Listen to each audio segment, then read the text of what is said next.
Welcome back. It has been a while since we've shared a beer. Get yourself a chair, get yourself a cold beer, and let's check out this Imperial Berliner Weisse from Intracoastal Brewing. This is Intracoastal's Green Dwarf. They say it's brewed with 1,000 pounds of kiwi. So a Berliner Weisse, a tart sour beer, kiwi fruit. Sounds interesting to me. We're gonna give this a go. I'm gonna share this with you. We're gonna check on some of our favorite breweries to see what they're up to. Let's get to it. A Berliner Weisse, usually lower ABV. This one is 7.2% ABV, so a little bit on the high side. Many Berliner Weisses are a pale, cloudy beer with fruit, usually a berry or raspberry flavored. They're usually not very hoppy, but instead of raspberries, this one's kiwi. Let's get this Berliner Weisse out of the can and into a glass and see what we have.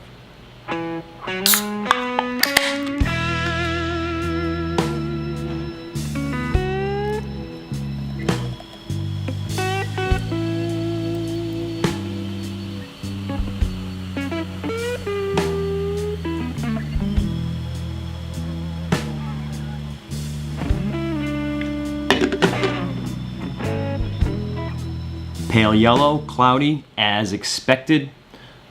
Had a little bit of a head that went away rather quickly.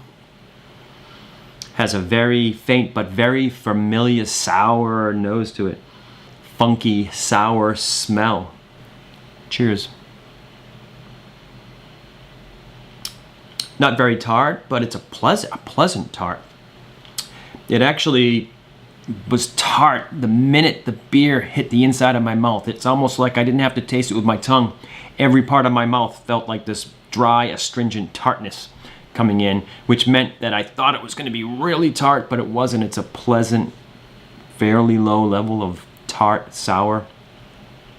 Hint of kiwi, almost a little bit of smooth sweetness follows that initial tart. This is really, really good.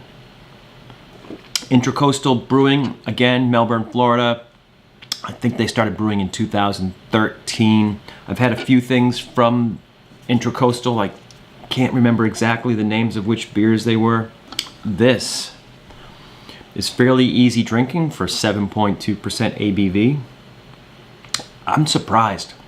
When I figured tart, sour, kiwi, usually with a real sour, strong sour or really, really tart sour. Sometimes it takes a few sips to get past the initial shock, flavor shock, and then by the halfway point, I'm really enjoying it and I can finish it. This was pleasant out of the gate. Fairly well carbonated, still very small bubbles rushing to the top of this thing.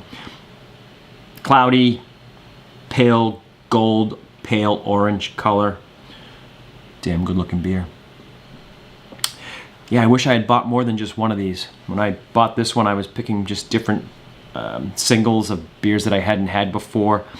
If I find this one again, I am definitely buying this one again. Might be worth a trip to the brewery or the tap room. If this is, I'm gonna check if it's on tap. Might be worth a trip down, not too far from me. If you've had the Green Dwarf or anything else from Intracoastal Brewing, make sure you leave me a comment, hit the like button. I am really liking this one. I'm gonna have to hit the like button myself on this one. Like a lot of the traditional styles, Berliner Weisse, you know, American craft brewers are putting their own twist on it using different kinds of fruits. The kiwi really worked with this. It's not too sour, not too tart. The kiwis are really enjoyable flavor. It's just right. No hop bitter at all. Again, carbonation is good. There's a little bit of fruit sweetness, which might be mixed with maybe a little bit of malty, very light white cracker bread kind of sweetness. Very slight touch of creaminess. So the mouthfeel is there. And again, not crazy tart sour. All right, this one's a winner. While we enjoy our Green Dwarf Berliner Weisse, let's take a look and see what's going on in craft beer news today.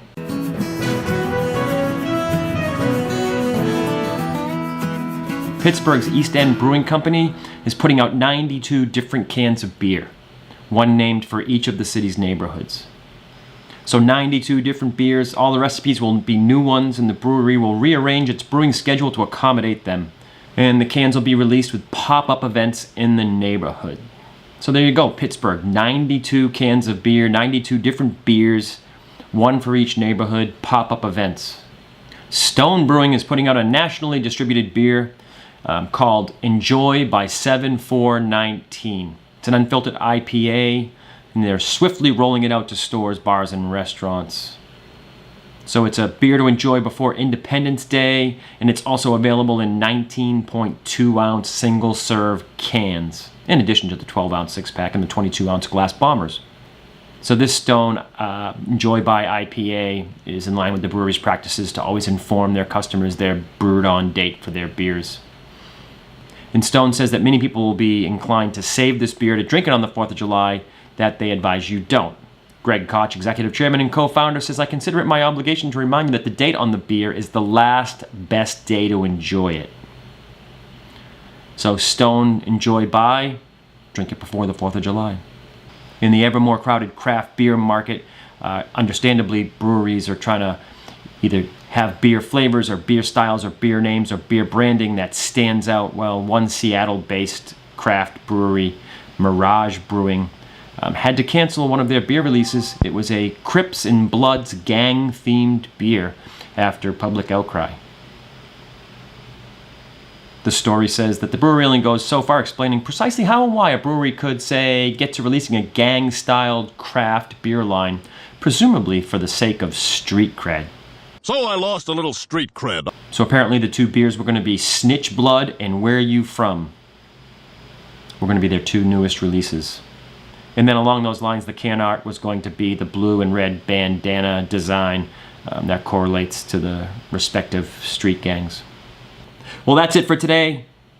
Intracoastal's Brewing, Green Dwarf, Berliner Weisse, really good sour with kiwi fruit, and a little bit of what's going on in the craft beer brewing news.